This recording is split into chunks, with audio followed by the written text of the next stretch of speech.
Life story.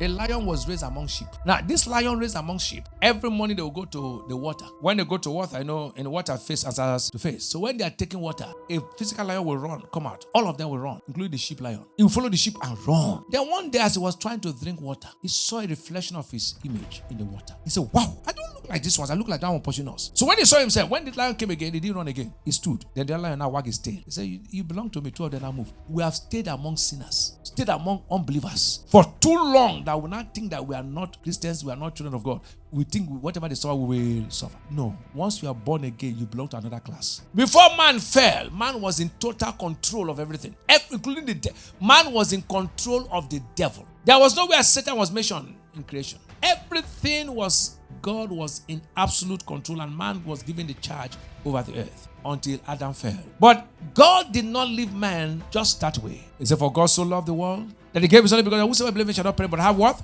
Everlasting life. He restored man back to where man lost it. So whatever Adam lost in Christ, we are supposed to enjoy them. Is that clear, sir? Once you are born again, you are to reign. You are redeemed actually to what? To subdue. Then why are people not reigning? That's why this month you will not miss any of the services. Then why are Christians not reigning? Now hear this. Every born again child of God is destined to reign. Every redeemed child of God is peculiar and different. Don't talk like the world. He said, even if we are in the world, we are not of this world. Say here. That you are born again, you're in the world does not mean you're of this world. Say, are you getting what I'm talking about? You are not of this world. Let me come very practical. Some of you are privileged to have brothers and sisters who are from Nigeria. True, born in Nigeria. But today they are citizens of other nations. Maybe they're American citizens. Are they still Nigerians? No, they are not American citizens. Is that true?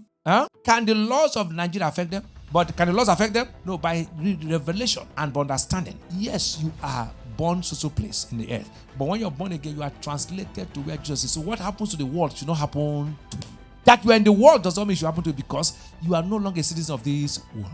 Your brother, you call your brother, is an American citizen. So the laws of Nigeria cannot affect him because he's an American. You may bear the same name, but two of you don't operate in the same law. Two of you are no longer the same. So when you are born again, your citizenship changed from earthly to heavenly. So what happens on the earth shouldn't happen to you. Say here. So we are not redeemed to be enslaved, but to reign. So you are superior to witches and wizards, familiar spirits, and all occultic powers. You are superior to them because they operate here, you don't operate here. You are not under the control of the devil. The devil should be under your control. Are you getting what I'm saying now? You are not to be controlled by the affairs of the world. You should control the things happening in the world. So I'm in charge.